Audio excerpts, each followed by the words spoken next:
meron pa po kayong nais sabihin, Ma'am Yancy, kay Sir Val Yun bago po po. natin tapusin ito? Yun nga po, ma'am, yun nga po, gusto ko lang pong linawin na kaya po ako umalis ng love team kasi yung pamangkin po niya ni Kuya Val, manyak po, yun po yung ano ko.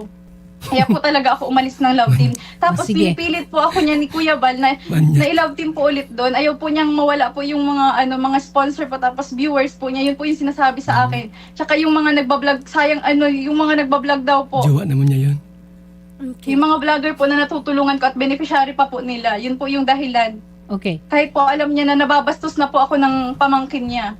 Okay. So, Yun po talaga ang dahilan ng pagpatulpo Ibang ko topic na yan, rin. attorney. ibang usapan rin yan, Viancy, and you have Opo, every opo. right na magreklamo niyan. Pero ang magiging respondent naman dyan is yung pamangkin. Mukhang hindi rin naman Opo. kaya at dapat na si Sir Val ang sumagot dyan. Ibang Pero usapan at na least, yun. at least na-air out niya. Opo, Pero salamat. opo, sana po mawala na po yung content po nila Kuya Bal sa akin pati po ni Kalingap ni Kuya Rab po. Okay.